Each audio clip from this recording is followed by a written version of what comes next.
المغاربة مع آل رسول الله صلى الله عليه وسلم أمرهم عجيب، عجيب غريب عجيب غريب. في سنة 169 هجرية حتى نفهم السياق يعني، وقعت معركة في مكة في مكان اسمه فخ قريب من قبر عبد الله بن عمر، تقريبا 500 متر. في فخ قتل ما يزيد عن 198 من آل رسول الله صلى الله عليه وسلم، من آل الحسن. من قتلهم أبناء عمهم العباسيين هم الذين قتلوهم. لم يفلت منهم حقيقة إلا إدريس الذي نسميه نحن المولى إدريس، مولى إدريس ابن عبد الله الكامل، ابن الحسن المثنى، ابن الحسن بن علي، ابن فاطمة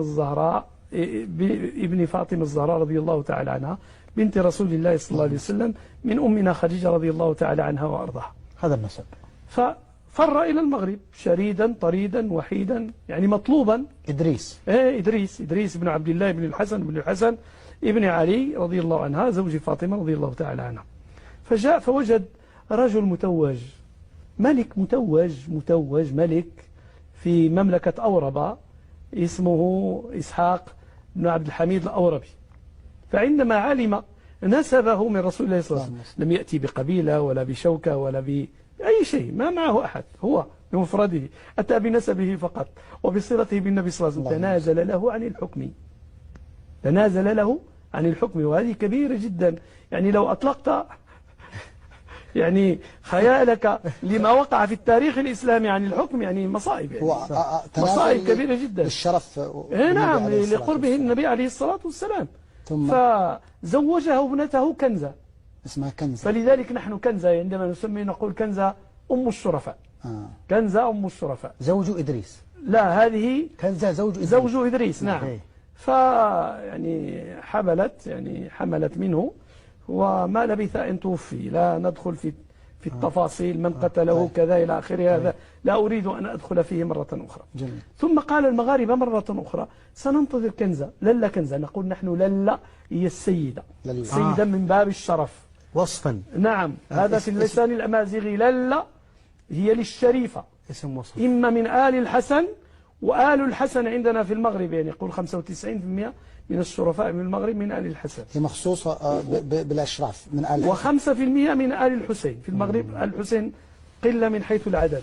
لا، في المغرب هي للأشراف، ولكن تأدبا المرأة الكبيرة والخالة الكل نقول لا خالتي. حتى الخادمة عندنا في البيت إذا كانت كبيرة ولها مقاما معينا نقول لها لا، يعني هذا من باب التشريف، من باب القدر، يعني الأخلاق. فانتظروا فولدت ولدا سماه إدريس ثاني، الذي بنى مدينة فاس، العاصمة الأولى للدولة المغربية. فانتظروه حتى وصل سن 12 سنة ثم بايعوه عليهم. بمعنى آخر أن مكانة الشرفاء في المغاربة كبيرة جدا، حتى أن الدولة الآن التي تحكم المغرب الآن، الدولة العلوية، والتي الآن تقريبا 376 سنة وهي تحكم المغرب، ودخوله من المغرب عجيب غريب جدا.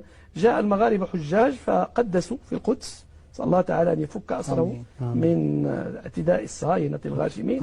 ثم ذهبوا إلى المدينة المنورة لزيارة سيدنا رسول الله، ثم حجوا، ثم عادوا إلى المدينة يلتمسوا شريفا يجتمعوا عليه. إن كان الشرفاء قد يعني تفرقوا إلى آخره، ووقع بينهم نزاع.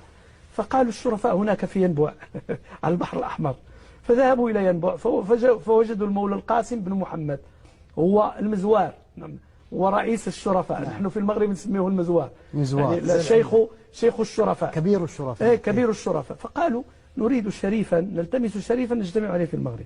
فكان له 8 من الأولاد.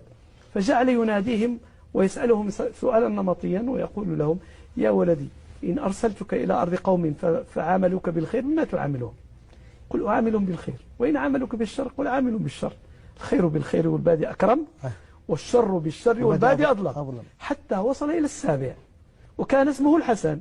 قال يا ولدي إن أرسلتك إلى أرض قوم فعاملوك بالخير بما تعاملهم، قالوا عاملهم بالخير.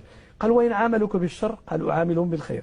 قال وإن تمادوا في غيهم وعاملوك بالشر قال أعاملهم بالخير. قال إلى متى يا ولدي؟ قال إلى أن يغلب خيري على شرهم. قال فدعا له فسر به، يعني أيما سرور يعني السرور وهذا الذي يريد الهاشمية. وهذا الذي يريد. فذهب ودخل إلى المغرب فسمي بالحسن الداخل. ومكث العلويون في المغرب 375 سنة لم يكن لهم حكم، ثم قامت لهم الدولة والآن عمرها كما قلت سلفا 376 سنة من الحكم. فلذلك أقول دائما في خطبي بأن المغاربة يحكمون بالإحسان ولا يحكمون بالعدل. إن هؤلاء الملوك الذين تعاقبوا فينا يعاملوننا بالإحسان ولا يعاملوننا بالعدل. فلذلك المغاربة لحمة واحدة رغم أنهم فسيفساء، فينا العرب، فينا الأمازيغ، فينا العرب القدماء، وفينا الوافدون، فينا بني هلال وبني سليم، وفينا الأندلسيون، وفينا حتى اليهود، وفينا الأمازيغ مشاركة، وفينا الحسانيون شلوح هم أمازيغ. ما عندكم غمد في المغرب؟ من؟ الغامدي هو عشان غامدي يعني. والله ما أدري هذه يعني ما عندي. خليه يجي شوف. أنا أقول لك شيء، المغاربة لا يسمون محمد، يسمون محمد، يسمون حمو محند. الأمازيغ كانوا لا ليس لهذا السبب، حتى إذا سب الولد لا يسب محمد، الله أكبر، يسمى شيء قريب منه حتى لا يسب محمد، في حين أن أهل فاس يقولون محمد سيده أو اتركه، وبالتالي أهل فاس لا يسمون محمد يعني هكذا محمد.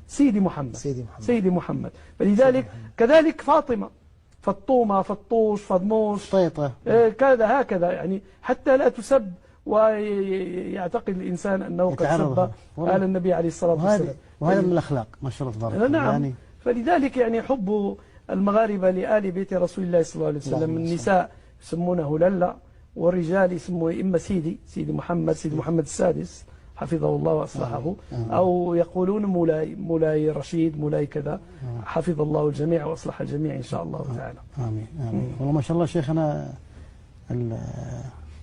والله الشيخ كبر راسك ما شاء الله. لكن أنا في سؤال شيخنا